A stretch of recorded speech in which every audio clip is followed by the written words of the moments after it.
Assalamu alaikum, bienvenue à tous. Écoutons un petit peu l'histoire du prophète Sulaiman alayhi salam avec ses chevaux. Tout d'abord, Salomon, c'est le fils de David alayhi salam. C'était un bon serviteur d'Allah, plein de repentir. Et un jour, il a été éprouvé. On lui présenta de magnifiques chevaux de course. Il les a tellement aimés, il les a tellement trouvés beaux, qu'il a été distrait du rappel d'Allah Azza wa Jal et de la prière. Il a été éprouvé par les biens, il a été éprouvé par sa richesse. Et ça, c'est un message pour nous. Toi-même, tu peux être éprouvé par tes biens qui peuvent te détourner d'Allah Azza wa Jal.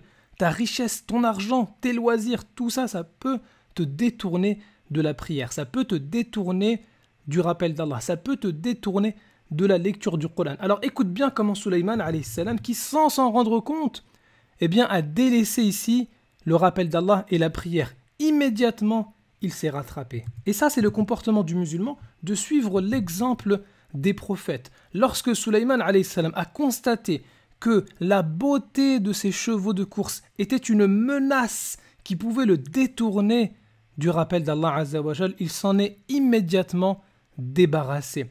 Puisqu'il sait que, comme a dit le prophète alayhi salatu wa salam, quiconque laisse une chose pour Allah, Allah la lui remplacera par quelque chose de meilleur. Les chevaux, tous les biens et la richesse, c'est quelque chose qui est bien. Mais Sulaiman, il veut mieux que ça. Il veut une force d'Allah Azza wa Jal. Il veut une sécurité. Il sait que si je sacrifie pour Allah, Allah, il va te donner plus. Il va te donner plus de richesse.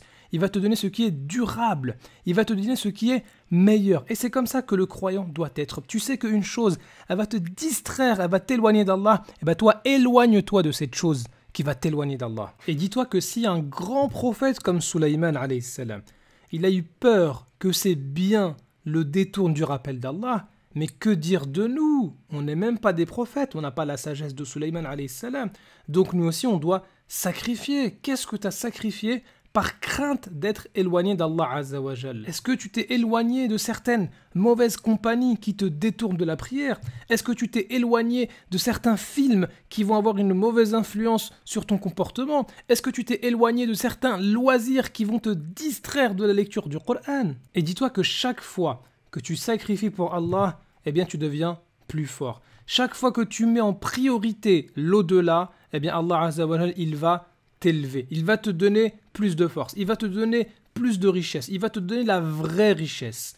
Et il va t'aider à résister aux épreuves. Et c'est pour ça que Sulaiman alayhi salam, juste après cette histoire de chevaux de course qu'il a préféré délaisser pour le visage d'Allah Azza wa Jal, il va être éprouvé. Il y a un diable qui va prendre possession de son trône. Imaginez Sulaiman alayhi salam, il est en difficulté. Un diable prend possession de son trône. Où va-t-il puiser sa force? Comment va-t-il récupérer son trône? Sulaiman alayhi salam, lui qui n'a pas hésité à sacrifier pour Allah, Allah Azza wa Jal, il va se souvenir de lui. Sulaiman, plutôt que d'aller attaquer ce diable, il va prier. Il va revenir vers Allah Azza wa Jal.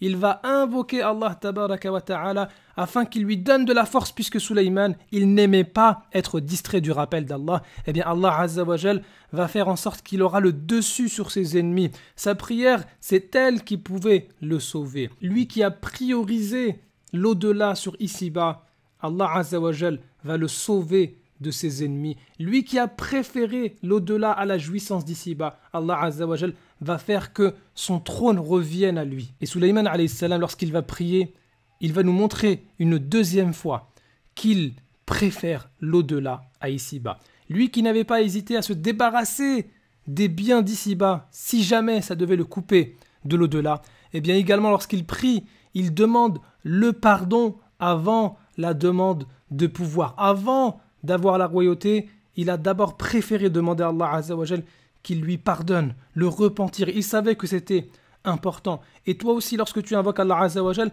commence par les invocations qui concernent l'au-delà. Demande le pardon avant de chercher à être le patron. Demande le pardon avant de chercher les dons. Demande la guidée avant la responsabilité. Demande la piété avant la santé. Demande d'avoir le Coran avant de chercher l'argent. Et si tu fais ça, Allah Azza wa Jal, il va te récompenser. Il va te donner ici-bas et dans l'au-delà. Et regarde à la fin de cette histoire, Sulaiman alayhi salam, lui qui avait sacrifié les chevaux pour Allah, Allah il va lui remplacer les chevaux par le vent qui lui était soumis. Lui qui avait été éprouvé par un diable qui avait pris possession de son trône, Allah Azza wa Jal, il va faire en sorte que les diables travaillent pour lui, que les diables sont soumis à Sulayman alayhi salam. Donc si toi tu te poses des questions et tu te dis mais pourquoi mes ennemis sont plus forts que moi? Pourquoi je me fais battre? Pourquoi on prend ma chaise? Pourquoi on a pris mon pouvoir? Mais est-ce que toi tu as fait comme Sulayman alayhi salam?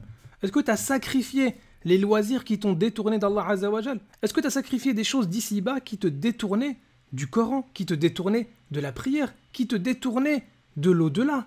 Délaisse les choses qui t'éloignent d'Allah et Allah ne te laissera pas.